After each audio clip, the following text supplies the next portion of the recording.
This is Border Czar Tom Homan.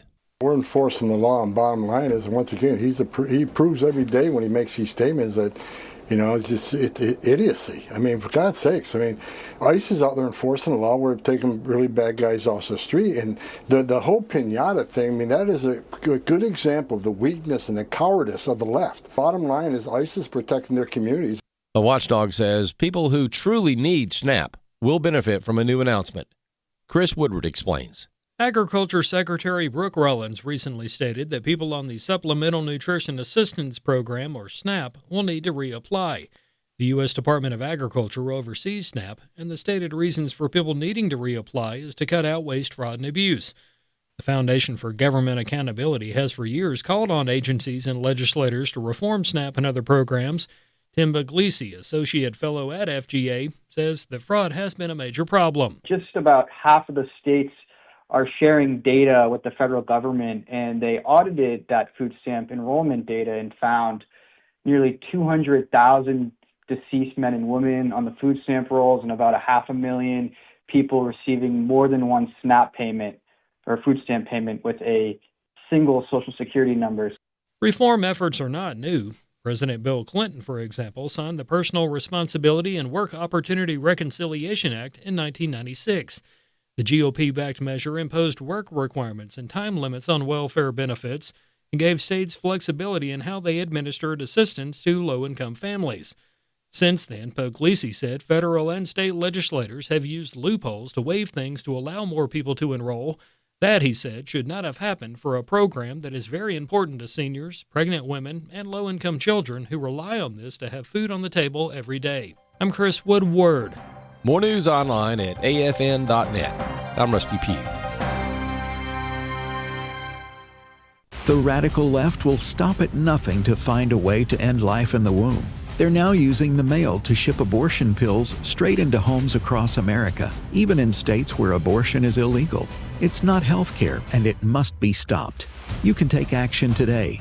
When you support AFA Action, you'll help us hold Big Pharma accountable and defend life. As our thanks, we'll send you the Christian Handbook for Civic Engagement. Visit afaaction.net to give your urgent gift today. Welcome to Today's Issues, offering a Christian response to the issues of the day. Here's your host, Tim Wildmon, President of the American Family Association.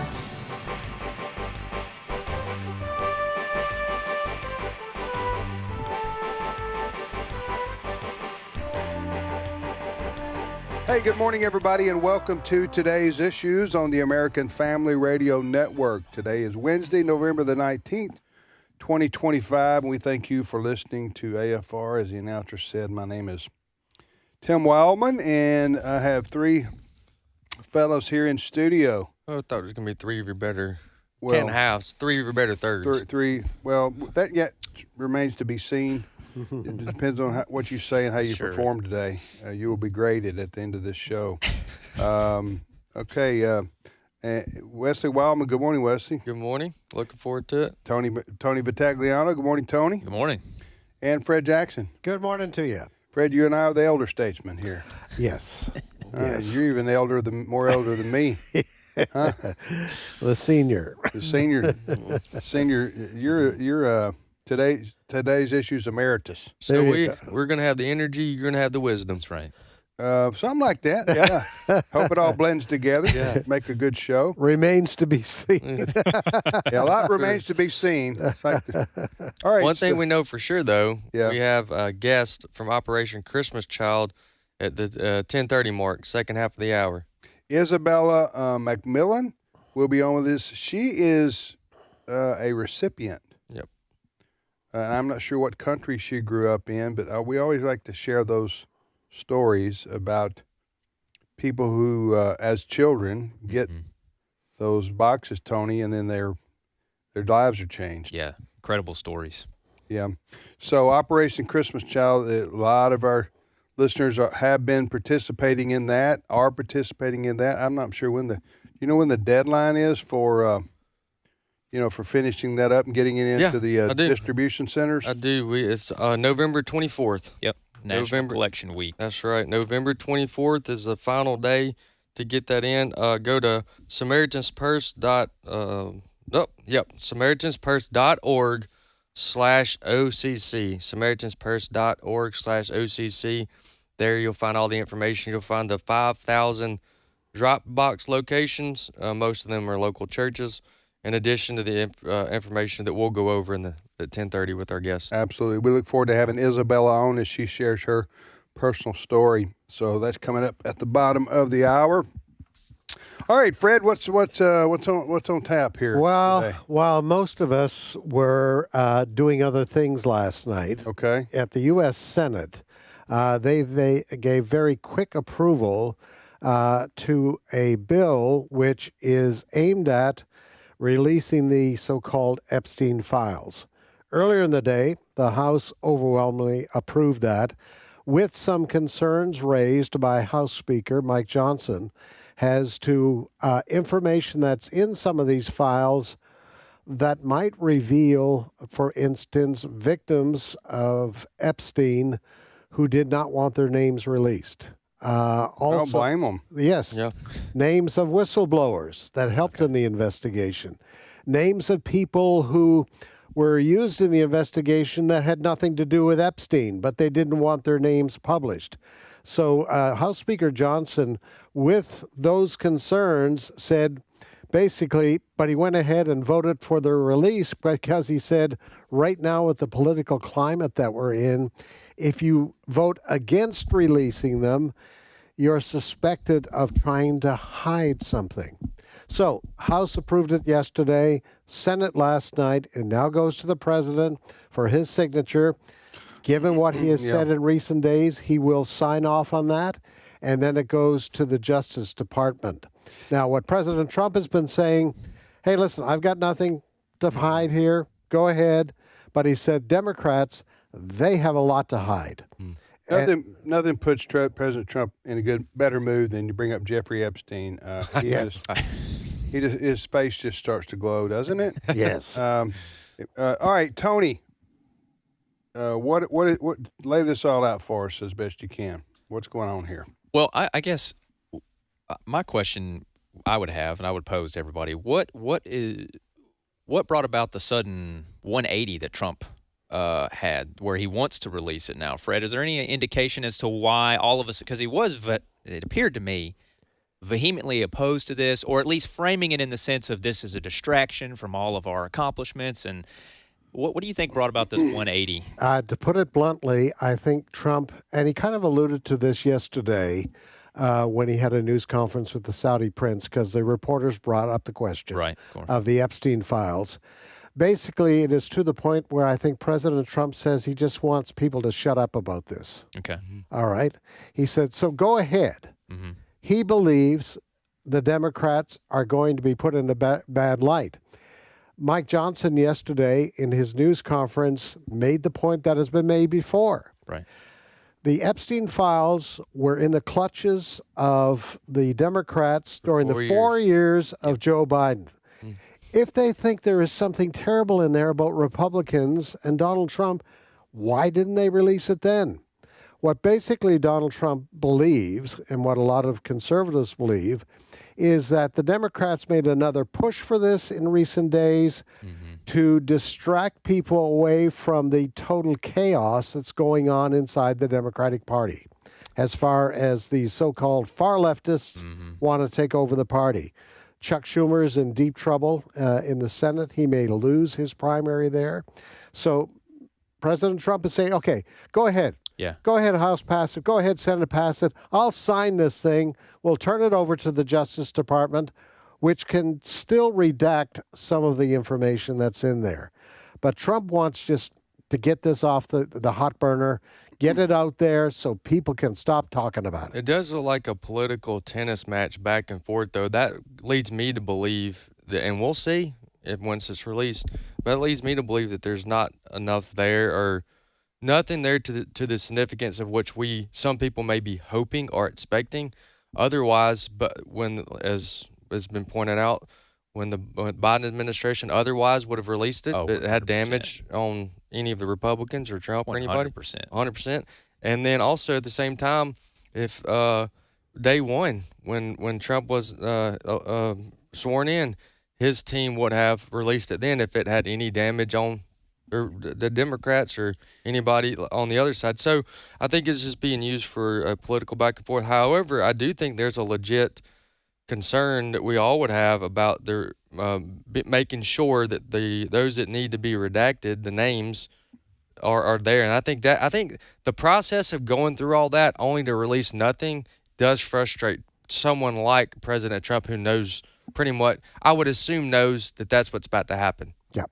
So. Well, okay, Jeffrey Epstein, but Tony, just get to more elementary here, and you guys can comment on this because I want to move on. So the Jeffrey Epstein, as a review, was a New York billionaire, right? Multimillionaire, socialite, power broker, around town guy. Okay, he hung out with all the rich and famous people in New York City, and in Florida, South Florida. A jet setter, and then he was exposed because he was learned to be exploiting underage girls, right? It's for sexual purposes, and his associate got in trouble. She's in jail now. His top lieutenant, and then he got sent to prison too. He hung himself, I guess. And then there was suspicion about whether he was knocked off in prison and didn't hang himself. Yeah. I mean, this thing built into like a Lifetime movie. Yeah, and there were some with two versions. And depending on who you asked too, there were some either ironic instances or very suspicious instances. But here's the thing that I get, because you would say, well, why do people care about this? Is because there are a lot of people who have suspicions that Jeffrey Epstein was part of perhaps a shadow government type situation, right? Yeah, there's more than meets the eye, more than a little evidence, alluding to his connections to various intelligence agencies and powerful people. Here's my view of, and I kind of agree with Wesley. They're going to release the files, and you're going to get a sheet of paper, and it's going to be mostly black, with redactions in there, with a few words here and there, and you can try and make heads or tails of whatever you want to. I agree with redacting names of victims, right, and whistleblowers, 100%. But sure. I'm sorry, everybody else, if you're buzzing in the same social circles, right? I'm sorry, your name's in there. You should have been buzzing with him. 1 Corinthians 15:33. Do not be deceived. Bad company ruins good morals. Yeah. So you shouldn't have been. I'm guessing most people who were in those social circles knew what kind of person Epstein was. So just don't be around him. Right. Even if your name, I get it, your name shows up, you had nothing to do with any of the criminal or horrible, wicked behavior. I'm sorry. It appears to me, as far as President Trump goes, he was friends with Jeffrey Epstein. I mean, that's no secret. Yeah. But he wasn't best buds. Okay, they're not getting on planes with each other. Trump didn't go to this island down in the Caribbean, and in fact, Trump cut it off once, according to him, and that's what the evidence is. When Jeffrey Epstein got kicked out of Mar-a-Lago, and the rumors were circling that Jeffrey Epstein was involved with underage girls. Mm-hmm. Okay, so Bill Clinton, good night. He was best friends forever. His name never gets brought up in the media, and his connections to Epstein. I mean, there are photos of him, in very precarious situations that more than allude to that. That was probably Jeffrey Epstein's heyday, back in the 90s and 2000s and so forth like that. All right, you're listening to today's issues on American Family Radio. So finally, all this will be out in the open, and for better or for worse, it'll be behind us, I guess, and so we can stop talking about it. You're listening to Today's Issues on the American Family Radio Network. Maybe we're the Today's Issues files.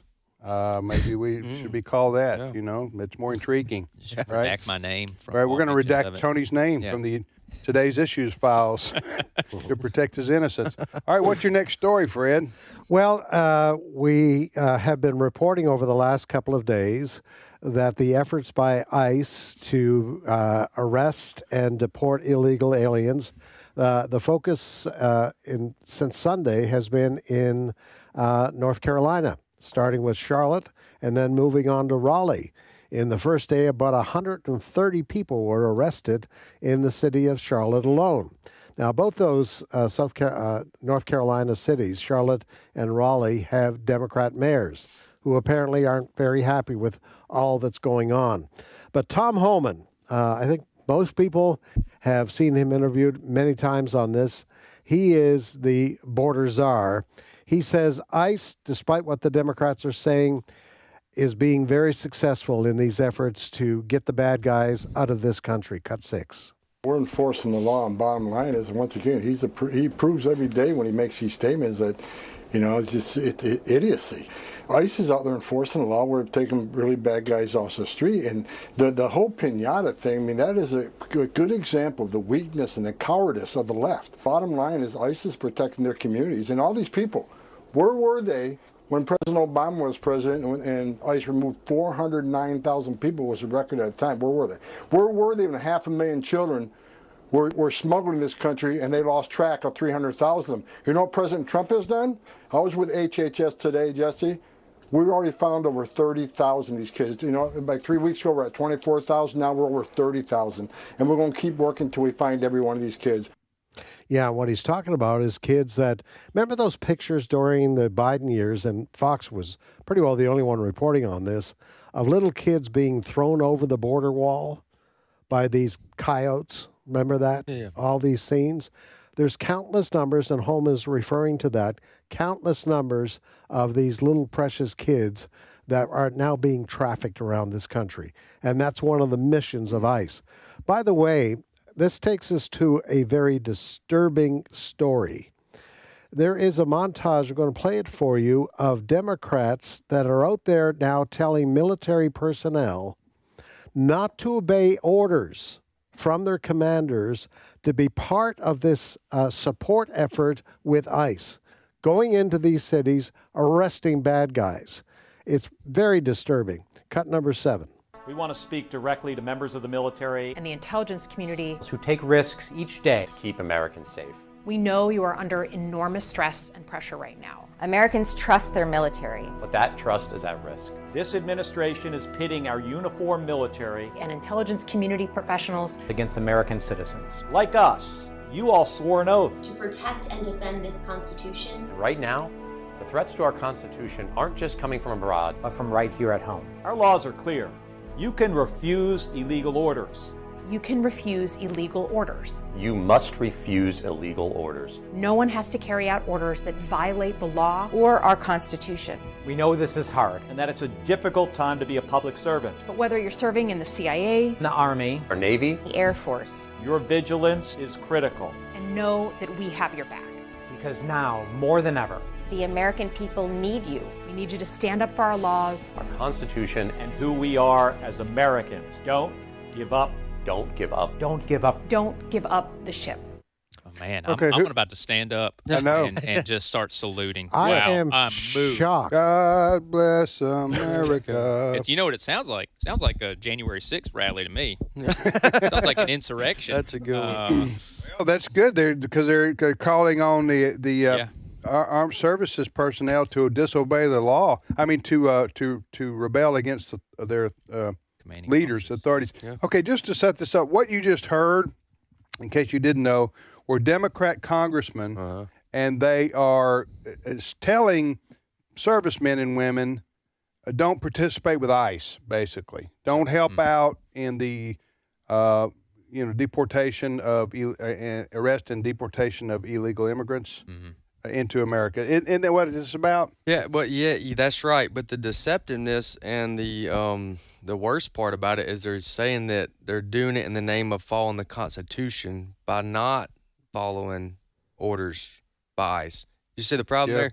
But I mean, that's really wicked.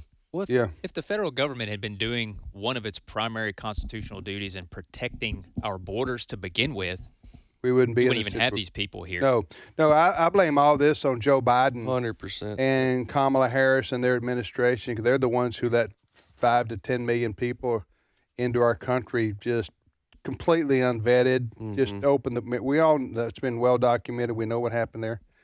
Well documented about the undocumented. Yeah. Like that. So it's just, that's the reason Trump found himself having to clean up. He's having to clean up Biden's mess because we read every day about illegal immigrants here committing acts of violence and crime and murder in some cases.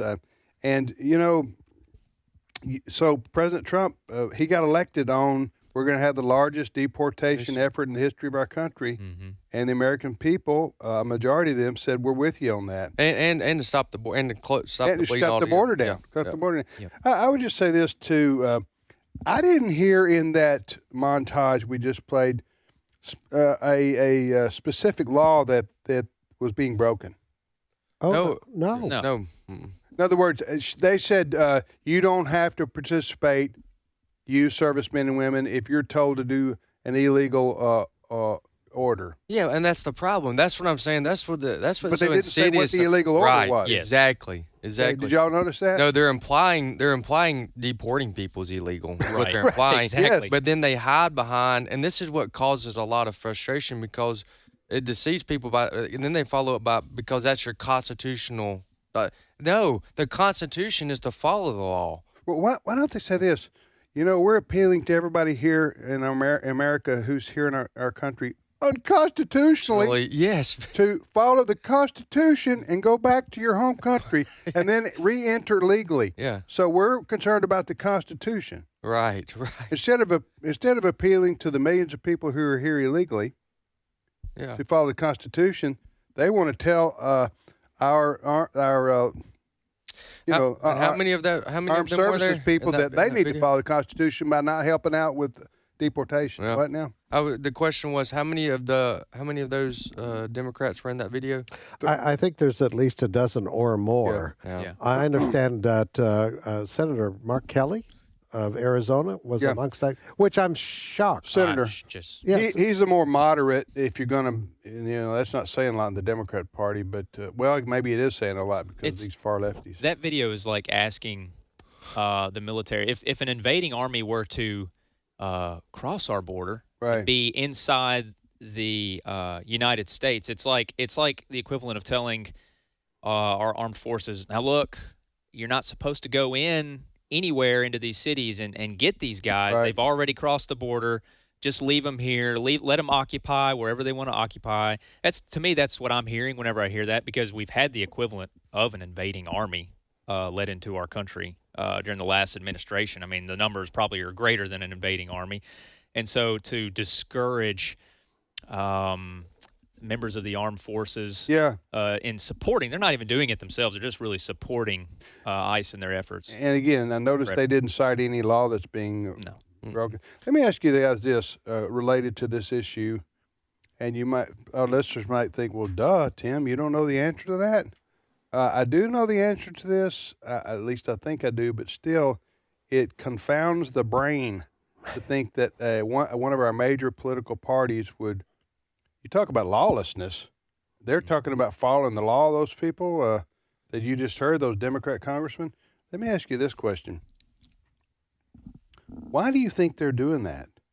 Why do you think that the Democrat Party wants to go to extraordinary lengths to say they are protecting people who have come to the U.S. illegally? Here's another question here that I was thinking about when we were talking. I had a good question, though, didn't I? You did have a good question. I don't have a good answer. I mean, there's no good answer to that. I mean, it doesn't make any sense. I can answer my own question. Okay, go for it. And then you have a question? I do got a question. So to answer my own question, you want me to answer my own question, Fred? I think you should. Okay, because they want an invasion. Yes. Yeah.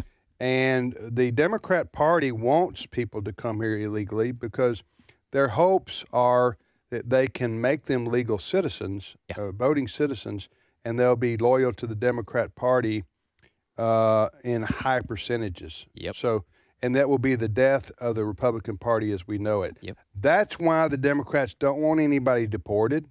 They don't want arrest. They don't even care about gang members. They don't even commend the Trump administration for arresting gang members Right. who are selling drugs and human trafficking. You never hear them even Taking condemn over cities. Yeah, you never hear condemn that. Why, you ask? Why? Because they don't care. Right. One of our major political parties, the Democrat Party, they want illegal immigration to be. They don't want any enforcement. Tony, did I answer my own question? You did. Yeah. Okay. To me, it boils down to the ballot box for the Democratic Party. Yeah. So you keep them here. Right. The longer they stay here, the better your chances of having mass amnesty, eventually getting pathway to citizenship. Yeah, you're going to hear that pathway to more. citizenship, and then they're voting Democrat for the next. And they're also easy converts to socialism. Yeah, because they're overwhelmed. A lot of socialist countries. Yes. Yes. Yeah. Okay. Listen, I'm going to draw you I'm going to speak of an equivalency here in terms of loyalty to a party, to a particular party. In the 60s, Lyndon Johnson had the Great Society. He was the president of the United States at the time, and introduced this Great Society program, which was massive welfare. All right. So he started giving massive welfare, particularly to African Americans, in the name of making up for the social injustices that they had been recipients of in the history of our country, which there's no doubt that's true. Okay. But his idea was, let's start giving money to African Americans, and with nothing asked in return. So you get welfare dependency, and you get generational welfare dependency. And we all know what's happened in the black community with the babies born out of wedlock. The reason for that was they got checks for the more babies they had out of wedlock. Well, that created an incentive for dependency. And then we see that 85 to 90% of African Americans vote Democrat to even today because of what happened in the 60s. Yeah. We'll be back momentarily. It's my turn. Here is your host for My Turn, Don Wildmon. A man in the Old West was being tried for stealing a horse. You need to remember now that stealing a horse in the Old West was a very grave and serious offense. A person could be hung if found guilty of such a deed. It so happened that the man was accused of stealing a horse from another man in that town whom no one liked. The man whose horse had been stolen had always made it a point to get the best of any person with whom he had any dealings. He had never tried to do anything good for anyone other than himself. Consequently, the man whose horse had been stolen didn't have a single friend in the entire community. Well, the case was tried and presented to the jury. The evidence against the accused man was pretty strong. After about 30 minutes of deliberation, the jury returned to the court chambers. "Gentlemen of the jury, have you reached a verdict?" the judge asked. The chairman of the jury stood up. "Yes, we have, Your Honor," he replied. "What is your verdict?" inquired the judge. There were a few moments of silence, and then the chairman spoke. "We find the defendant not guilty if he will return the horse." Well, after the judge had silenced the laughter in the courtroom, he admonished the jury. "I cannot accept that verdict. You will have to retire until you reach another verdict," said the judge. So the jury went back into their room to deliberate toward another verdict. Now, no member of the jury had any particular liking for the man whose horse had been stolen. At one time or another, he had gotten the best of each of them. About an hour passed before the jury could reach another verdict. They re-entered the courtroom. They took their place in the jury box, and the courtroom grew silent. "Gentlemen of the jury," began the judge, "have you reached a verdict?" Well, the chairman of the jury stood up. "Yes, we have, Your Honor," he replied.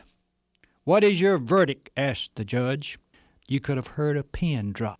Everyone eagerly awaited the verdict. The chairman read the decision by the 12 good men tried and true.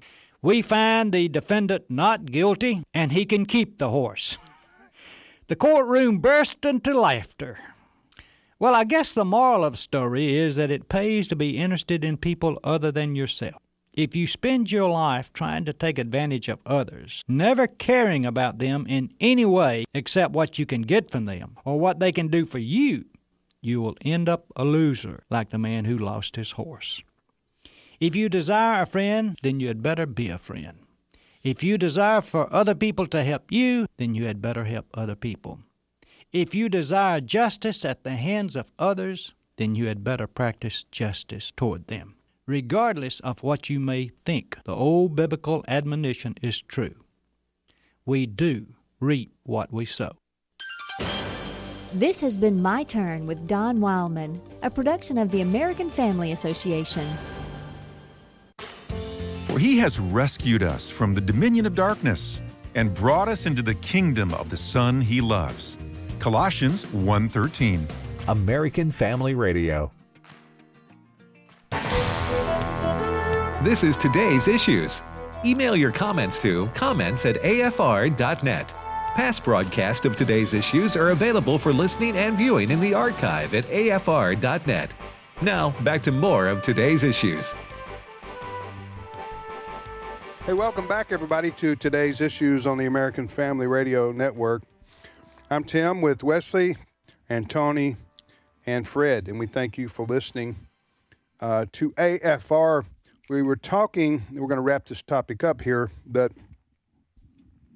why is it that the Democrat Party is against the crackdown on illegal immigration when Biden let 5 to 10 million people, who knows, into the country? That's, that story's well told. Illegally. He just let them pour into our country, and now Trump's got this mess he's got to deal with. If you want to deal with it. If you don't, let's just do away with borders and say, y'all come, world. We'll take care of you. But President Trump ran on the law and order and against illegal immigration and promised to crack down on it. And his administration is doing so. Tom Homan, one of the leaders in this.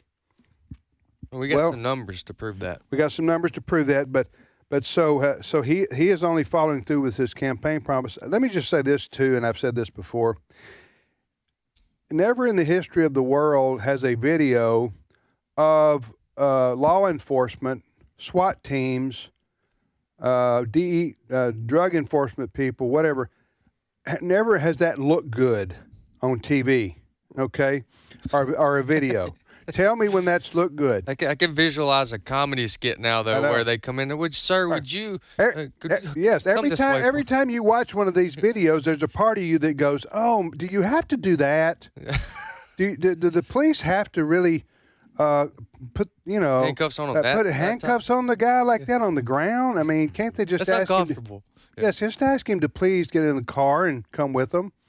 No, the police, so they always look like they're brutes and they're forceful and everything like that. So that's never going to look good. But that's the way they have to, and they have to be, especially they're finding these drug related criminals who are, and gang members and such. They have to be considered too that this person they're going to confront in the street or at the store or wherever may themselves be armed. Yeah. The only video you ever see of it is when they're at their kid's birthday party. Right. That's the video they're going to show. They arrest somebody. See, these ICE agents went in during a kid's birthday party and arrested their mom. Yeah. That's what they show. They don't tell you any of the context or anything like that. So, anyway, Westy, give those numbers you were about to give, and then we'll go to our guests. Sure. Real quick, numbers, Homeland Security, as of October 27th, so the beginning of November here of 2025, there's been nearly 2 million illegal aliens, immigrants who have been deported from the United States in less than a year of Trump's first term. 1.6 of these have deported themselves, and y'all know this. We gave them money and helped them get back.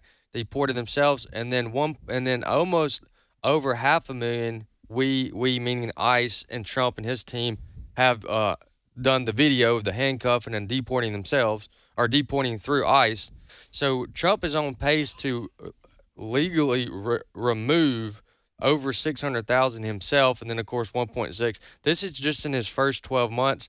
honestly, and we're not even at the 12-month mark yet. And shut down the border. And I honestly, first of all, I knew he was passionate about this. I knew that he was going to do his part, but I didn't think he would be able. I think this is an over-accomplishment, if that's the right word, or this is a surprise to even those on the conservative side that he's been able to do this in the first year. And he's not letting up. There's no sign, like with a lot of the things he did for the first 3 to 6 months, you start seeing things kind of wean off and it kind of level out. It seems like on this issue, this is something that whoever comes in behind him in 2028 and runs for president on the Republican ticket will be able to use this as an accomplishment.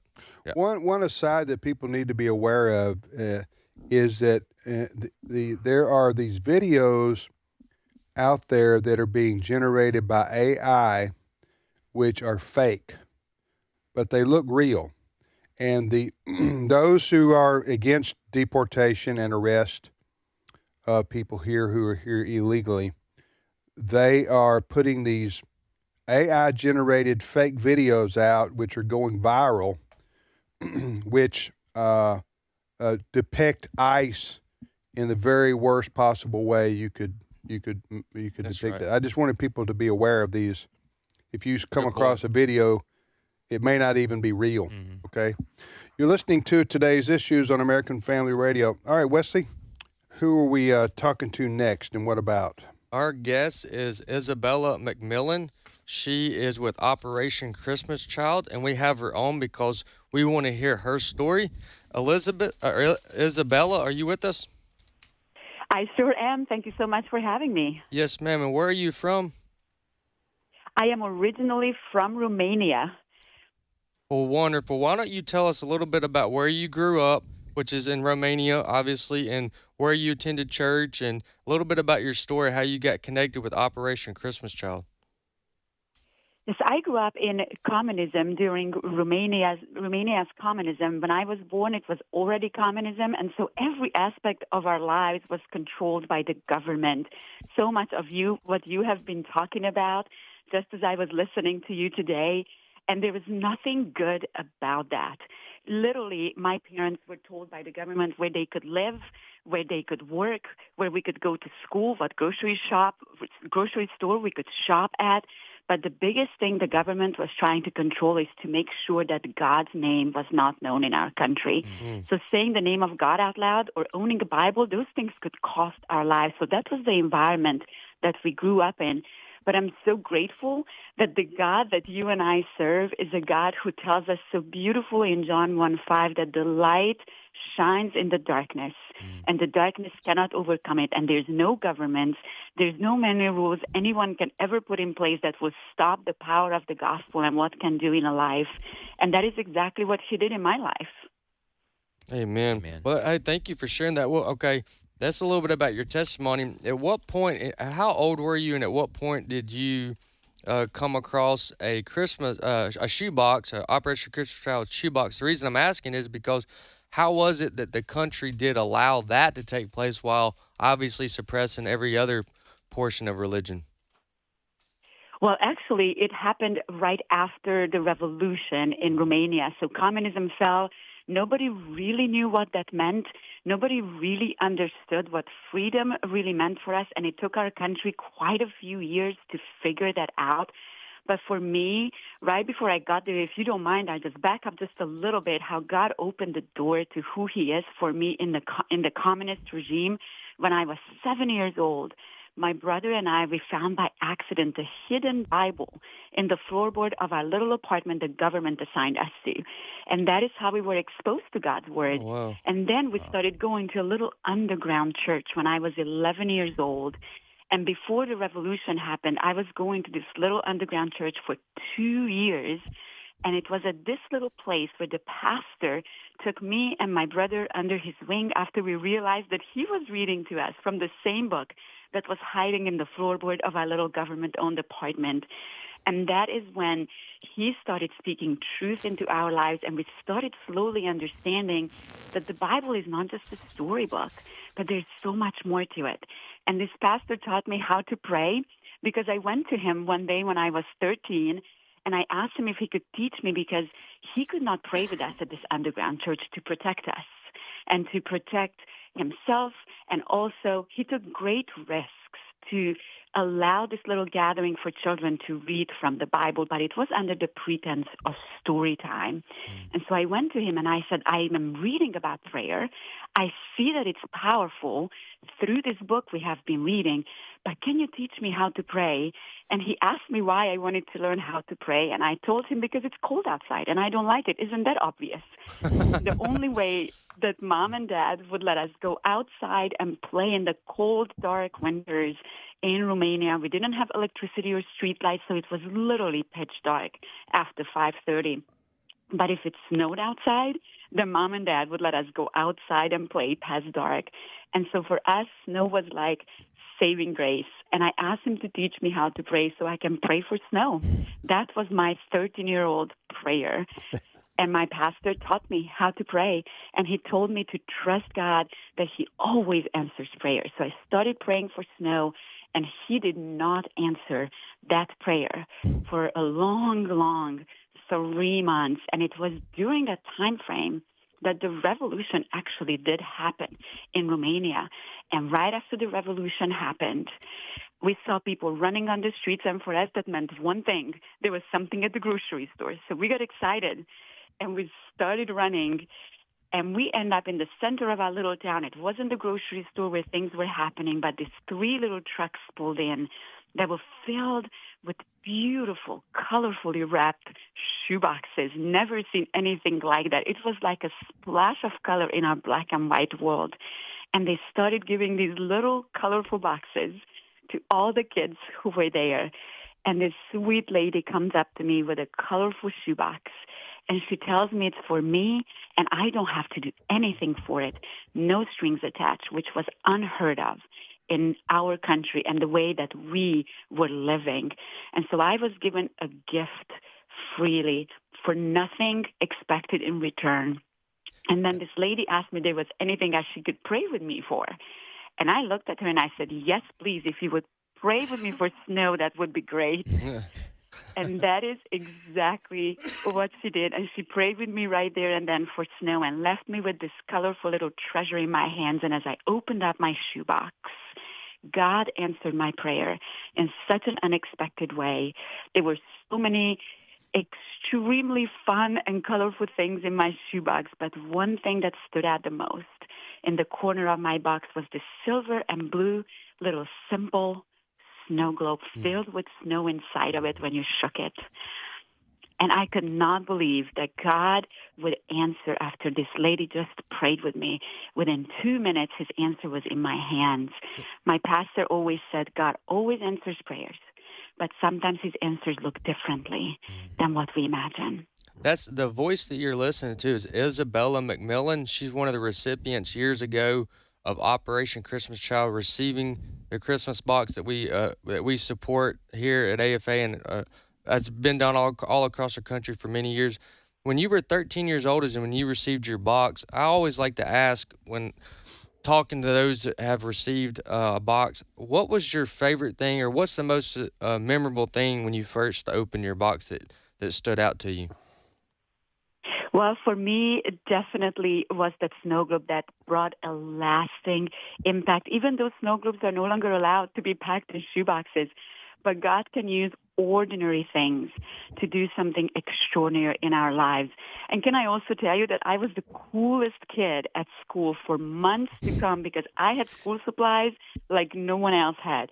I had colored markers and I had crayons. Who knew those existed? I didn't. And I showed up with my crayons at school, and I had this really cool coloring book and colored pencils that came with a pencil sharpener. We never had pencil sharpeners before. So for me, those simple school supplies meant so much. But the snow globe, that changed the trajectory of my faith walk with the Lord. Amen. Well, thank you for sharing that with us. Would you tell our audience that's listening right now where people can find out where to drop their shoe boxes, where the list of information on what to put in a shoebox, and where they could build a shoebox online? Absolutely. We are in the middle of National Collection Week across the country. We are praying that God will bring in 12.6 million shoeboxes this week. Our drop-off locations across the country, we partnered with nearly 5,000 churches that have their doors open right now. If you go to SamaritansPurse.org/OCC, you can just simply type in your zip code and find the closest drop-off location to you. You can drop off your packed shoeboxes there with school supplies, hygiene items, toys. Personalize your boxes, pray over them, and trust that God will use you as a shoebox packer in a powerful way to change lives around the world. Amen. Amen. That's a wonderful testimony and story, and we completely and totally obviously support Operation Christmas Child and the shoebox. What a great, you ever had that idea? What a great idea. So simple and yet has such an impact worldwide.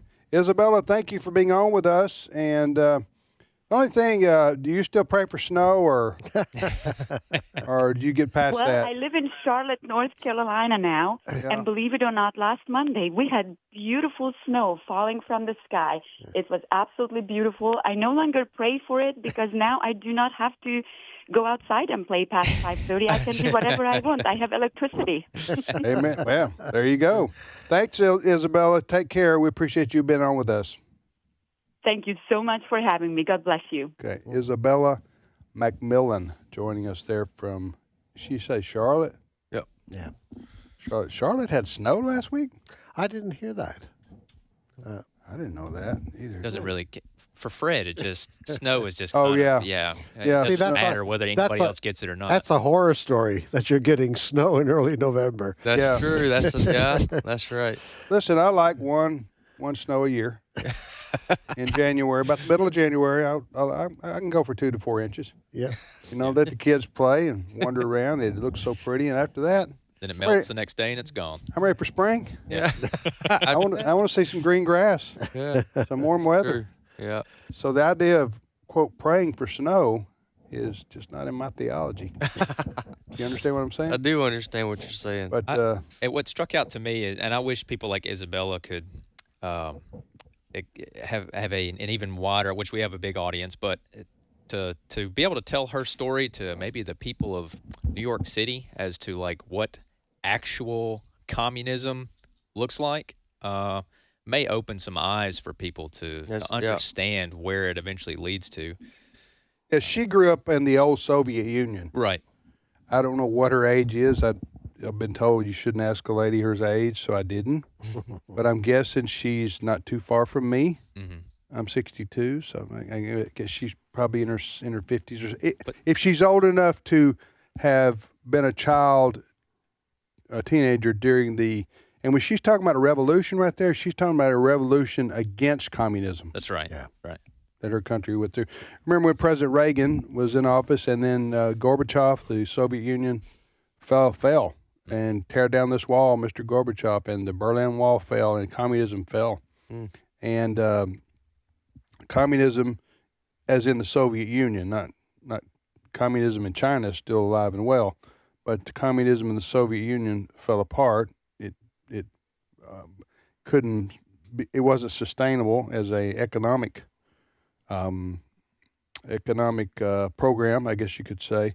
So, in all those countries, these satellite countries from Russia, Mother Russia, including Romania, which were dominated by the Russians and the Soviets and the Communist Party, that fell, and all these countries began to revert back to being autonomous. Mm-hmm. Okay, and that's what she was talking about. That was the revolution. So, she is from Romania. You're listening to, go ahead, Fred. Well, I was just going to say it'd be interesting to have a conversation with Izabella about what she thinks about what's going on in this country politically right now. Right. What she thinks of Mamdani in New York. Yeah. Promising, quote, air quotes, free stuff. Yeah. Free transportation. State-run grocery stores. All of these things that... You're against state-run grocery stores? Sure am. You're against people eating? Fred. Yeah, You want us to unpack this for you, Dad? You know the answer. Well, but to your point, Fred, that's where a lot of what Mom Donnie is advocating for eventually leads to. Is you're told what grocery store you can go to. Yes. How much you can buy. Yeah. I mean, those type of controls have to be put in place whenever you take that step into communism. And I tell you what, he talks about housing also, government-run housing. Oh, yeah. That always, I've said it before, you know, the thing with socialists, they come to you with an open palm. Look what I'm going to give you. Yep. But then it turns into a fist. Yep. Because then they tell you what you're going to get. And they're going to tell you where you're going to live and what to expect from the government. What doctor to go to, and when you can see him. Exactly. But here's what they're going to say. But it's all provided. Yeah. Free of cost by the government. But it sets you back decades. My previous place of employment, I went to Serbia a couple of times for business trips, and it's incredible to walk around and still see most of their architecture. The city I was in was still cement blocks. Yep. More modernized, obviously, but their transportation system was straight from the 1970s. Their airplanes were still from the 90s. It sets you back decades. Yeah, absolutely. You're listening to Serbia. That's Eastern Europe too, right? It is. So not too far from Romania, probably, where she's talking about. She grew up, Izabella. You're listening to Today's Issues on the American Family Radio Network. I'm Tim with Wesley and Tony and Fred, and we appreciate you listening to AFR. If you want to send us an email, the address is comments@afr.net, comments@afr.net. If you want to listen to this show in podcast form, we have 150,000 downloads a month that people who listen to this show via the podcast. That means if you miss our live show, you can listen on demand anytime. All you got to do is go to afr.net. afr.net, click on the banner that says the podcast, and click on the Today's Issues banner, and you can check us out there. All right, Fred, what is our next story? I don't know if you remember. You probably have seen some old films of what it used to be like when you flew in airplanes in this country. Some of the old, the black and white films showed nicely dressed men and women getting on the airplanes. I'm old enough to remember Pan American Airlines. Pan Am. And how I used to call them stewardess. I know they're called flight attendants now. How they used to dress, the pillbox hats, and they were just highly professional.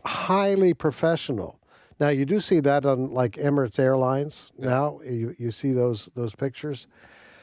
Today, it's a little bit different. If you've been to an airport lately, you might have been at a gate where people are showing up looking like they just fell out of bed, got out of bed, got to the airport, some of them in pajamas, wearing their slippers. You probably have seen, I haven't experienced this on an airplane, but I've seen videos of violence aboard airplanes. People starting fights over the most stupid things. Like, I'm sitting next to someone, I don't like the hat you're wearing.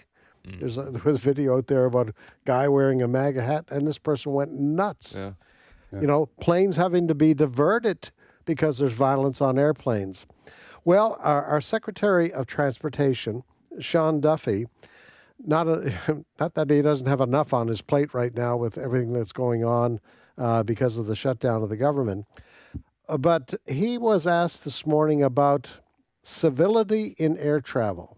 Is it possible to bring it back? Cut number 8. So I've asked people for feedback. What happens at the gate?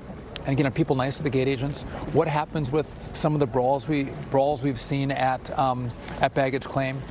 People behaving well on the airplane. Be nice. Say please. Say thank you. Bringing civility back, I think, enhances the travel experience for everybody. And so sometimes you just have to ask people, hey, let's maybe go back to an era where we didn't wear our pajamas to the airport. We actually might dress up a little bit. And if someone needs help putting their luggage up in the overhead bin, help them out. Yeah, he's a colonialist.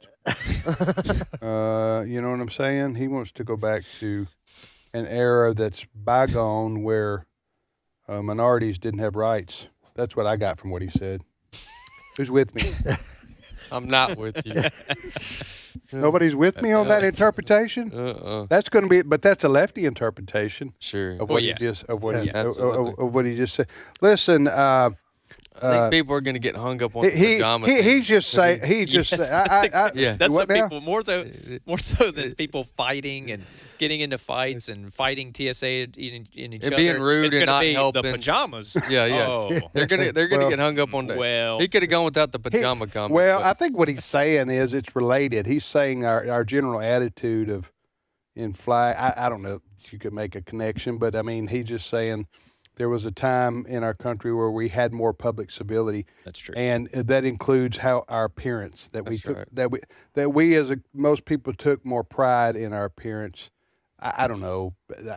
I think he's not suggesting some kind of dress code law. That's right. For boarding an airplane. He's just making a general observation. But otherwise, I agree with all that. It would be nice to see. But you still want to wear your pajamas to the airport. Is that where you draw the line? I hadn't tried that yet, but yeah. But the things he was saying though are very helpful for us to civility, heed. And I think the vast majority of people do follow that. The vast majority of Americans are considerate of others, and they're help other people. They're helpful, yeah. But you do got your jerks, yeah. And you do got your entitled people and your selfish people out there who maybe we should make them wear pajamas so that we could distinguish them from the rest of us. Huh? Make it a requirement. Wear your PJs. If you're a selfish person, we want to I think COVID affected that too. I think a lot of people sat around their house in their PJs and then forgot to change clothes when they went back out. To when the restaurants open. For years. You notice this? Yeah, we're going to be looking back years down the road. COVID did a lot of things. Made a lot of changes. A lot of changes. We'll be back in a minute. Stay with us.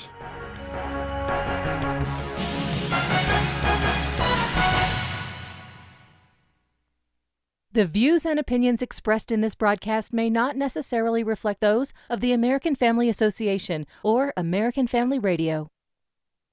Faith, family, freedom. American Family Radio.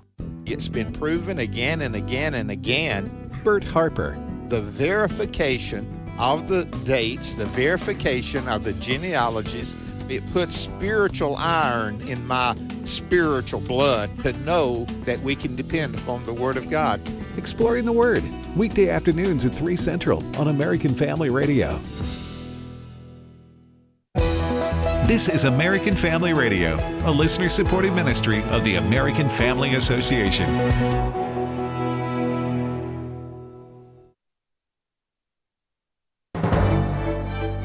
American Family News, I'm Rusty Pugh. Mexico's president says no thanks to an offer from President Trump. Chris Foster reports. Mexico's President Claudia Sheinbaum says she would not allow U.S. military strikes against drug cartels in her country. President Trump saying Monday, "Would I launch strikes in Mexico to stop drugs? It's okay with me. Whatever we have to do to stop drugs." President Sheinbaum says she has told him and he's understood there can be collaboration and information sharing, but Mexico does not accept any intervention by a foreign government. Mexican and American diplomats are trying to sort out something that happened Monday. Men came in a boat and put up signs on a Mexican beach close to the border saying the area was restricted Defense Department property. The Pentagon says they were contractors that will coordinate with relevant agencies to avoid future confusion. Chris Foster, Fox News. It's an almost daily occurrence, a viral video of a brawl on an airplane or in an airport.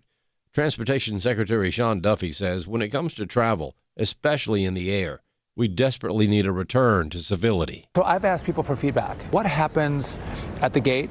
And again, are people nice to the gate agents? What happens with some of the brawls we've seen at baggage claim? People behaving well on the airplane.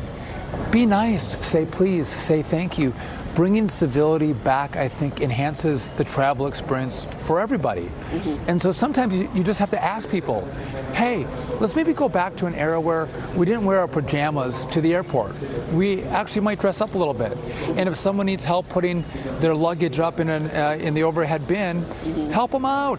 A federal judge has blocked a Texas law that requires some school districts to display the Ten Commandments. U.S. District Judge Orlando Garcia has given 14 school districts in Texas until December 1st to remove Ten Commandments displays, and the preliminary injunction says they would be barred from posting new displays.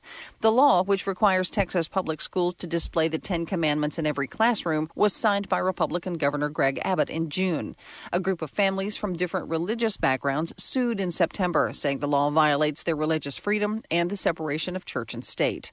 Similar suits have challenged nearly identical laws in other states. Texas Attorney General Ken Paxton says he is suing 2 of the school districts for refusing to comply with the law. Tanya J. Powers, Fox News.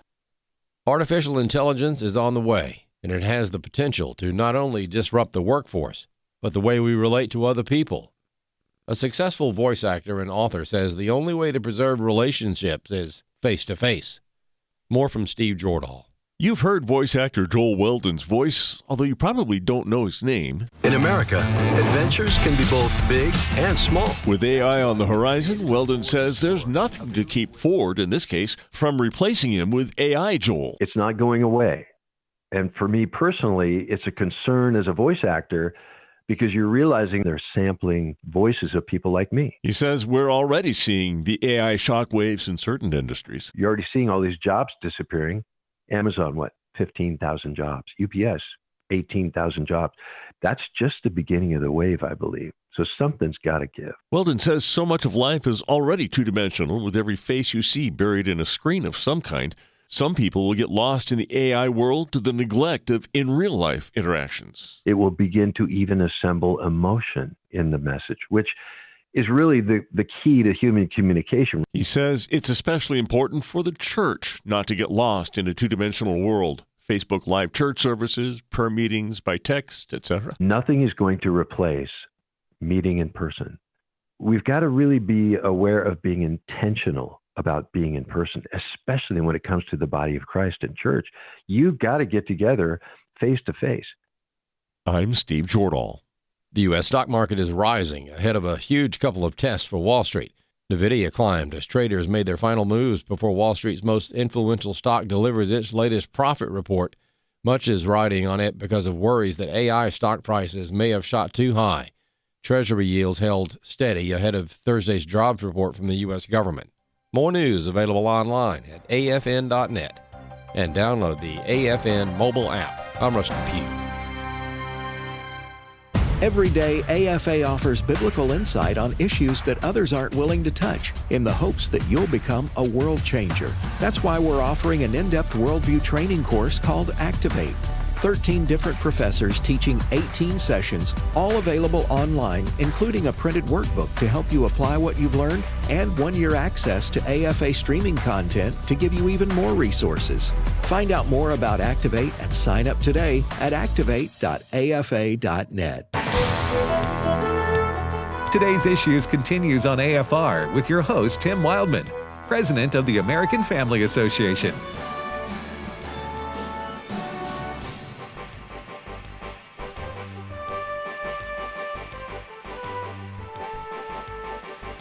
Battle. Hey, welcome back to today's Issues on the American Family Radio Network. Thanks for listening to AFR. We'll be here for another 24 and a half minutes. I'm Tim Wildmon with Wesley Wildmon and Tony Vitagliano. And now joining us also in studio is Steve Paisley Jordahl. Hey, everybody. I'm glad to see you, Tony. I'm glad you're here. Yeah, I'm glad. I'm glad to be here. Sorry, Tony. Tony's going to be making more and more appearances on this show. It's not that his dad did anything wrong. Okay. His dad? No, Ed. No. Ed. His dad's. He's out gallivanting at the beach or something. Yeah, like something that, like that. Yeah. So no, Ed took a little break and be back next week, and Tony will be. That's why he's filling in. Yeah. Though. Nobody's done anything wrong. No. Tony will be here next week too. Growing the bench. When we're gallivanting at the beach. I'll be here. And you'll be here working, slaving. That's right. My word is lately has been yours is gallivanting. Mine's been meandering. I like meandering. You can gallivant and meander at the same time, though. Gallivanting has more purpose than meandering. Yeah. Right. You gallivant. You're headed somewhere in life. You know. You want to gallivant through life. You don't want to have a meandering attitude. Meandering will get you there maybe eventually. I've traveled a good bit with our team, with some of our staff here for different AFA events lately. Tony oversees the security and operations, and so if you would humor me here and just go around some of the security team and just use the word meandering a couple bit, because I got to the point where I did it just to get their attention. When we were traveling, Yeah, I just wanted. you want to go meander? I got to the point where I was creating ways just to use the word. Starts making them sweat. Yes, You want to meander. Yeah, No. We've got to go here and here. Right. Well, I mostly was talking about the obnoxiousness of me saying it, and I know it was getting annoying. Joe Biden used to meander, right? His staffers try to catch a meandering. They're gonna know you. They're gonna know either I put you up to that or I'm rubbing off on you. One of the two. Hey, let me real quickly tell folks, and then we'll get to Steve's news story line up here. But we've got some tours lined up for the year 2026, and I know a lot of people make travel plans, 6, 8, 10 months out in advance. You have to get off work or whatever the case may be, make plans. We've got a list of tours that we're taking. We're going to go in June and September. We're taking a Christian Heritage Tour of Washington, D.C., our nation's capital, and also Mount Vernon, George Washington's Mount Vernon. Then we're going also to Colonial Williamsburg, Jamestown, and Yorktown. So much history there, and you can see God's hand in our country. And we're going to eat good and laugh and have a wonderful time. So if you want to travel with Christians on some of these tours, those 2 tours are available. Also, Wesley and Walker are leading our another Boston area tour coming up in September. Yep, that's right. Right? Yeah, Yep. You already got registrations for that, by the way. I saw that today. Mm-hmm. People already signed up. I mean, it filled up last. 3 months in advance. Mm-hmm, So, and then we've got Israel and Greece. Wesley and Walker are going to Greece, the footsteps of Paul. Allison, my wife, and I are going over to Israel again in March. I don't think we got but 10 seats left on that Israel trip. Israel's got about 10 seats left. We've got about 15 or 20 on the Greece tour. On the Greece tour, and the reason those 2 we need to stop there and emphasize those because the registration deadline is the 1st of December, I believe. Isn't that correct? Yeah, or sooner, depending on if we get full. That's true. Yeah. So, if you want details about dates, the itinerary, what all's going to be happening, check it out. Here's the website for any of the tours that I just mentioned coming up in 2026. Go to wildmongroup.com. wildmongroup.com. wildmongroup.com, and everything you need to know is there. And we look forward to the fellowship. A lot of ideas that we get for things that we do around the office come from sitting around, eating and fellowshipping with our listeners, our supporters. So, and it's more than one night too. So a lot of nights, a lot of days of being on a bus with. Yeah, we've done the one night Israel tour, and it's just a lot to squeeze in. You know what I'm saying? People did complain. Yeah, people in their pajamas everywhere. They're in their pajamas. You hit the ground. You try to take in as much as you can, and only stay one night, but it just didn't work. It didn't work for us. I'm not saying it can't work for others. You couldn't even watch a video in one night that would cover all that you cover. We tried it. And then the flip side of that, you tried Paul's journey, where you go by boat and foot everywhere. Also too long. Yes, right. And people complaining, I didn't bring the right shoes for this 30-mile trek. And I'm going it's not miles over here. It's meters. You need to get your math right before you start complaining. And then the on and off of the camel. Right, on and off of the camel. Or the donkey, whatever it was. The detour to the island. Whatever kind of biblical animal you can get on, you have to get off of it. Yeah. All right, Steve, what's your first story? I just got to say, I have more than a feeling the Boston trip is going to be very good for you, though. I know what you did there. Like Wesley probably does. Tony does because he had to grow up with it. That's right. All right. You guys, classic 70s rock there brought to you by Steve Jordahl. One of the best bands ever. All right, you guys. Steve Amanda Jordahl. Amanda? Just look it up. Okay. Just look it up. Amanda's a song by said group. Oh, okay. All right. I see what you're saying. See what they did there? I will have to look it up. Okay. You might remember in the wake of the terrible October 7th terrorist attack in Israel that anti-Israel sentiment exploded on American college campuses, Columbia among others.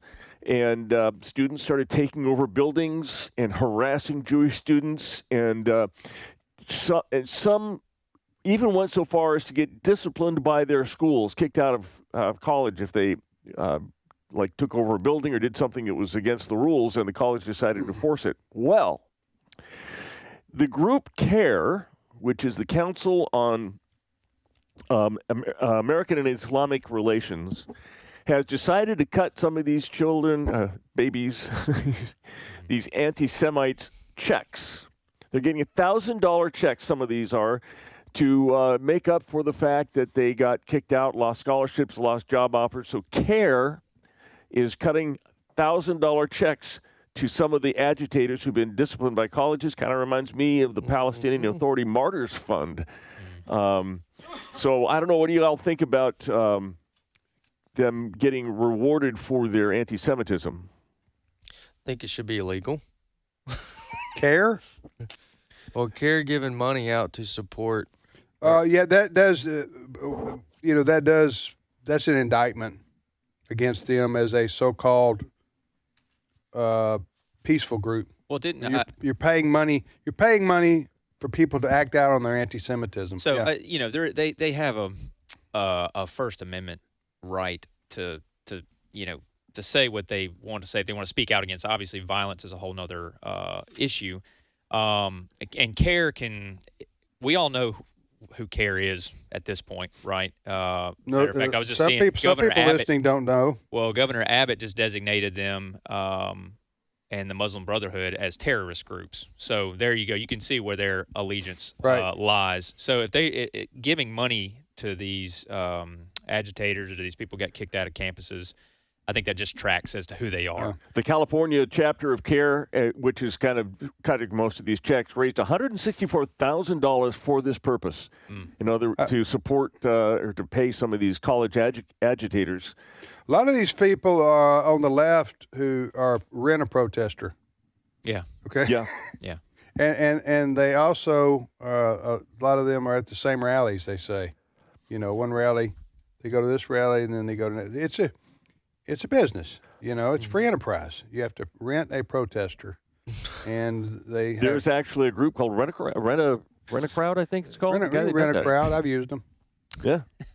Crowd. Well, for one of our baseball games. You don't know this, do you, Wes? I don't know this. Yeah, I read Keep going. I rented some fans for your team. Oh, I'm tracking. Okay, I didn't know where you're going with make that. the crowd bigger than the other team. Rent a crowd. Paid them a little bit. It's like just fill up the tours. All right, next story, That's right. Steve. Yeah, there you go. Yeah. All right. And this is good. I'm glad Tony's here to talk about this because We're here too. Researchers are talking about what they're calling hallucinations with ChatGPT or with chatbots. So a Deakin University study found that when they were talking about mental health literature, they tasked ChatGPT to write 6 literature reviews on mental health topics. They found that half of the references that ChatGPT gave them were made up. And they just were making stuff up. It's called hallucinations. They will give you the wrong answers. I looked this up. Chatbots, and this is where they say hallucinations come from. Tony, I'd love to get your thoughts on this. Chatbots are often trained to provide an answer rather than admit uncertainty, and they are rewarded for generating plausible text, even if it's incorrect. Therefore, they are conditioned to fill the gaps with made-up information instead of admitting ignorance. This is a phenomenon known as hallucinations. Got to be careful when you're using chatbots, huh? Yeah, I mean, they're trained by people, and now they've been trained for years, so I'm not going to take away from the hard work and the effort and the amazing technology that's gone into it. But they have been trained for years off of human interaction. So positive or negative reinforcement on an answer that's provided by the AI when asked a question, and then corrections that are given. But you're right. This doesn't surprise me because they are by default designed to give you an answer or at least somewhere close to an answer. It doesn't do any good. People are going to stop using an AI if the AI is like me when my wife asked me, did you do the dishes? I forgot, or I don't know. I mean, no one's going to use an AI that's just like, I don't know. That's a good question. People are going to stop using it. So it's trained to give an answer. And however, it doesn't take away from the fact that that's an awful high percentage, especially when it comes to topics like mental health. You have people going to an AI asking questions about their mental health and treatment options. Give me a diagnosis.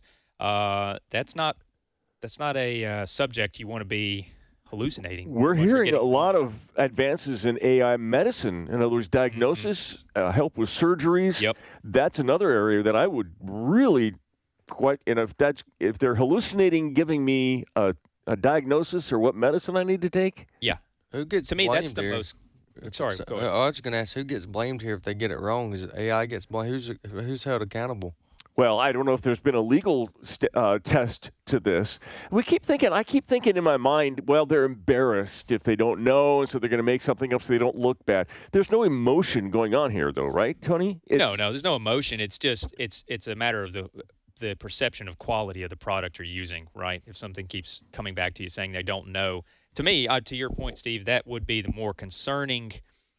I'm not so concerned about a student who's working on their PhD or their thesis going to ChatGPT and they get some wrong info, when they're writing a paper.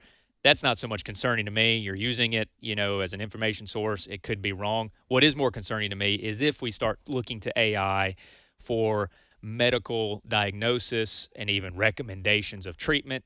You definitely don't want to get a misdiagnosis from an AI. Let me ask you this: what types of queries for ChatGPT or from chatbots would you feel most comfortable doing? Is there a certain topic like data? Tell me the population of Cambodia or something like that. Probably get that right. Oh yeah. Historical, geopolitical, political science, anything where there is solid, concrete documentation readily available that the AI can access.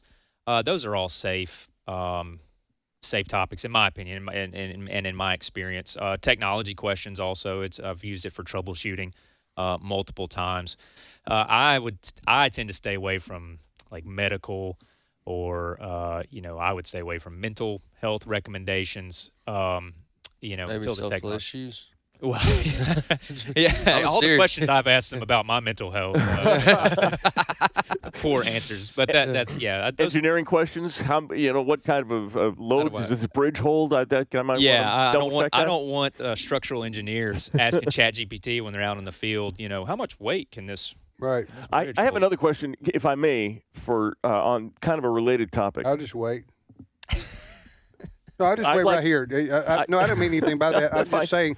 You asked me you want to continue, and I'm just saying, yes, go right ahead, you and Tony. And I'd like to get your information on this too, Tim. Oh, really? Okay. Is there, what I'm having trouble with as a reporter now is telling fact from fiction when it comes to like some of these videos or some of these news stories that are sometimes made up. Is that video of President Trump throwing an ice cream cone at Joe Biden, is that made up AI or is it real? Is there any software that you guys know about that would be able to fact check a video or a legitimate claim, a journalistic claim? You asked Tony that because I just believe everything. Yeah. Until I'm proven otherwise, I believe everything I see. You assume the best in everybody. There are sites out there that you can submit AI images or videos to that will check it. And have you been running into this, Steve? I think about it every day because I decide what news to cover. I decide how to cover it. I decide what to say based on what I'm finding. Mm-hmm. The internet is almost exclusively what we have to use these days. I mean, there was a time when I used to go actually look at phone books to find a number and then call a company to get a statistic. Mm-hmm. It's all online now, and if you can't trust it, then that makes my job difficult. What if let me ask you this, because I use this, and I'm not sure what it is exactly, but I think everybody uses something nowadays if you have internet connection, especially on your cell phone.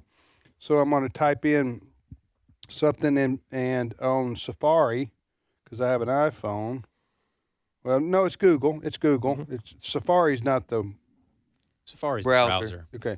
So Google's a search engine. That's right. So using Google as a search engine, if you type in a subject, then it's going to pop up with what is that information that pops up first? The AI answer? It's the AI generated It's generated, and it's been in use for about 2 or 3 years now, maybe a little bit longer. That's actually Much probably newer. About What you're talking about is much newer. much newer. Yeah, I'd say probably within a year. The last or two. year? Okay, what is that called? That's just their AI that they're using. Okay, it's AI, though. Yeah, it's That's AI. what I wanted yeah. to know. What's Gemini? I mean, Gemini is Google's AI. Well, that's what I'm And, talking about. Yeah.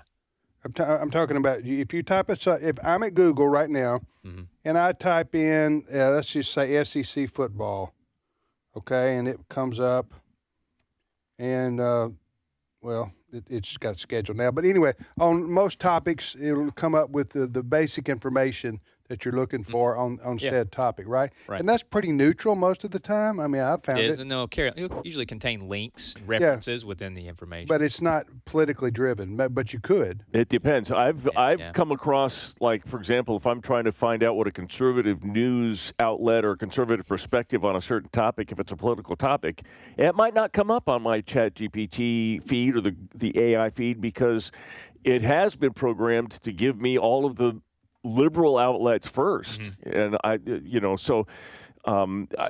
you have to be kind of careful about that too. Yeah, it's trained by people, and people are going to have inherent biases. Okay, I just did, for example, what is a Maltese?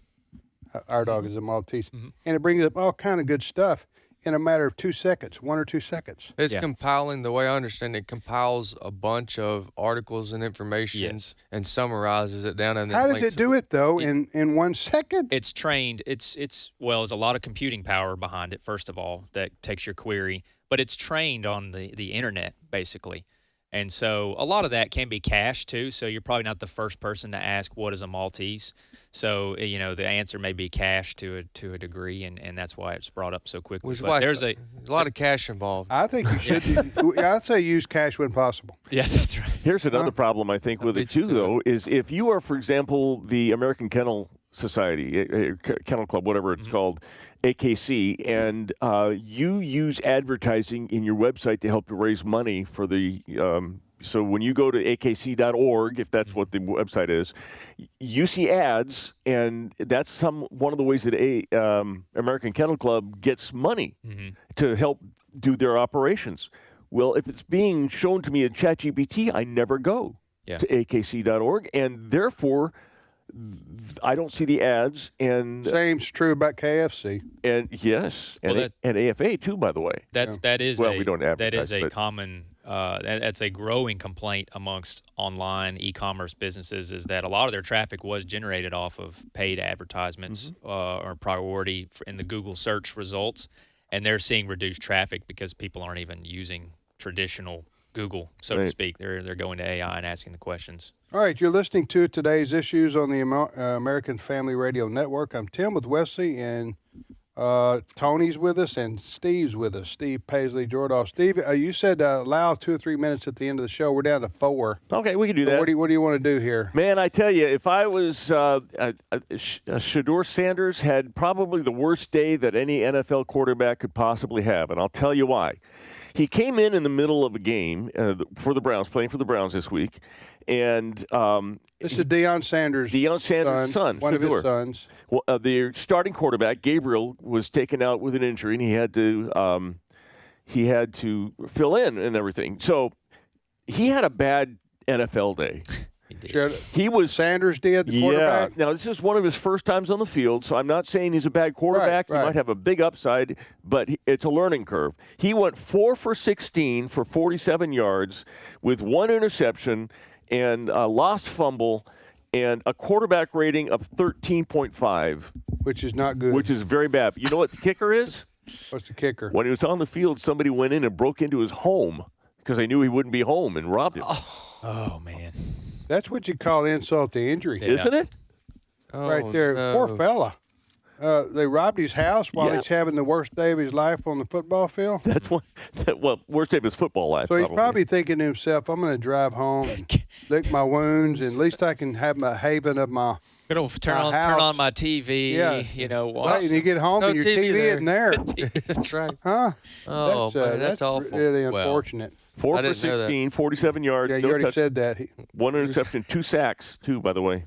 Well, and then the sad thing is his NFL salaries is not going to cover replacing some Well, of your, he some of your was stolen goods. Shedeur Sanders, and maybe he'll end up making it, but he was the one in the NFL draft who was projected to go in the first round and then fell way, way down because a lot of teams didn't want to draft. I don't know if it's because they didn't want to draft. Well, he had come off as a prima donna, okay, that's unusual for NFL players, right? I mean, most of them are just full of humility and self-sacrifice. Yeah, Dion's pretty muted every time I see him. Yes, but so Shedeur, his name, he's going to have to make it. And last Sunday didn't help him. Probably not. Yeah. Oh, you so we'll gotta see what start happens somewhere. in his career. We wish him the best. He's a young guy. Yeah, 23 years old. Yeah, first Lot year of in the talent. league. Lot of talent. We'll Lot see. of talent. That's bad. That's bad. But Okay, I've having- seen worse. You know, having your house robbed. Well, that's bad too. If you're going to have his performance, if you're going to have an awful start, though, you want it to be with the Browns because their expectations. I say this as a Browns fan. Their expectations are just on the floor to begin with. So They are. I think the Cleveland Browns. I'm convinced of this. Built their stadium over Indian ground, area grounds. And so you just don't get past that. It's their offensive name. They're cursed. Huh? They're cursed. Oh, They're named after the original owner of the team, by the way. yeah, not brownies. They're No, not a guy named Brown Yeah, owned them and named the team after himself. There's the music. It's a good thing. We're out of time. I've seen quarterbacks that have thrown as many as 6 interceptions in a game. 6. Yeah, but they were transferred to a mental home immediately after the game. They didn't go to hospital. Could have been. Both are possible. 6 interceptions in a game. I've seen it. Yeah. That will break a man. Yes, it would. Huh? But see, I don't know who to blame there, the coach or the quarterback. The coach kept putting him back in there. ChatGPT, what's the most interceptions a quarterback has ever thrown in an NFL game? It'd be 7. It says it's searching. 8 by Jim Hardy on September 24th, 1950. Yeah, and Think about that. Well, and the Hardy family had hoped that would never be brought up again. Sorry about that. Steve just brought it up again. All right, we'll see you tomorrow, everybody.